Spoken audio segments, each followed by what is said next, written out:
Hi, I'm Ben from Hill Pumps, and in this video I'm going to show you how to clean the valve system on your EC-3000 compressor. So these are the tools you're going to need. We've got a small craft knife, which may be useful. We have the 24mm ratchet, we've got a 14mm spanner, an adjustable spanner, some of our Hill branded silicone grease, and a 2.5mm Allen key. The first thing I'm going to do is use my 2.5mm Allen key to undo the 4 screws which hold the shroud on.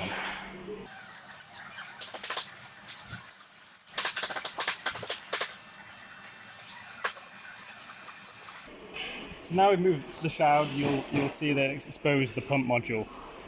To get to the final stage valve system, we just need to remove a single pressure tube here. To do that, we need to undo the compression fitting at each end of the tube. So the first thing I'm going to do is take my adjustable spanner and clamp it onto the pressure elbow, and then use my 14mm spanner to undo the pressure nut. Once it's loose, undo it fully until it freely slides up and down the tube, like so. Next, I'm going to take my adjustable spanner and clamp it onto the stainless fitting at the top of the compressor, and again use my 14mm spanner to undo the pressure nut. Undo it all the way until again it floats on the tube.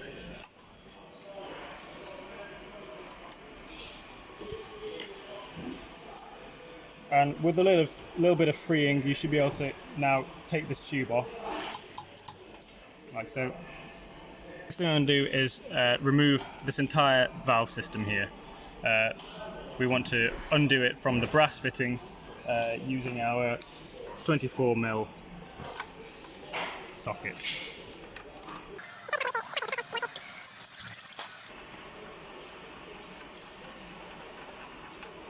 So take this all the way out, and this is the bit that we're going to inspect and clean if necessary. So this is our final stage valve assembly. I'm going to just take this small disc out from the bottom using a craft knife. You could also use just a pin or a paper clip. Just lift it from the central hole and it should pop straight out. This is one of the components you want to inspect and just check that it has no debris or dirt attached to it.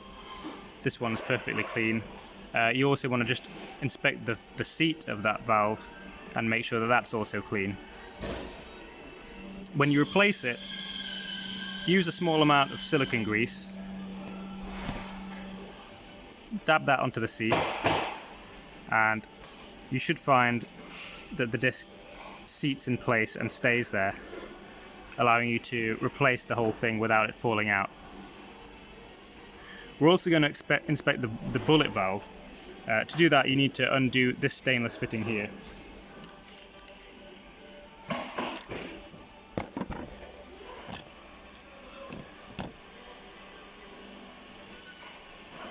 Unscrew the stainless fitting and tip your valve out onto a surface.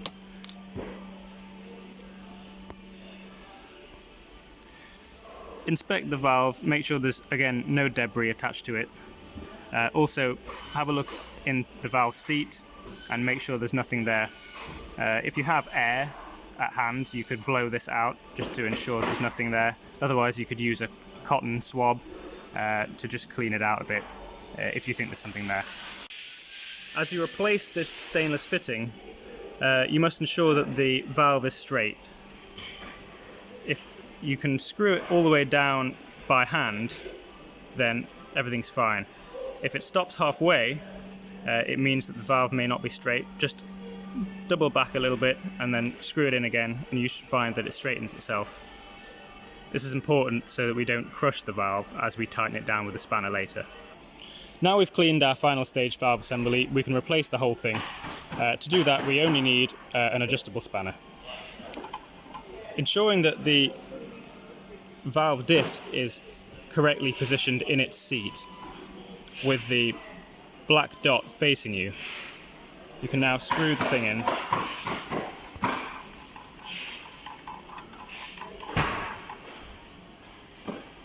Adjust your adjustable spanner to the 16mm stainless fitting. Again, brace yourself against the chassis of the compressor if you have to. Once that's in place, we can replace our pressure tube.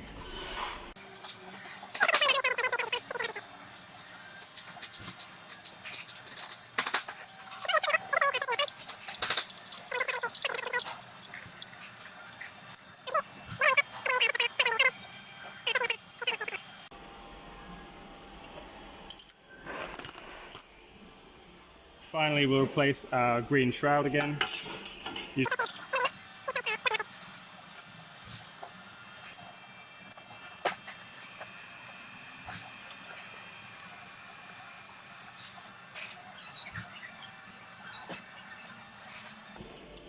And that's it.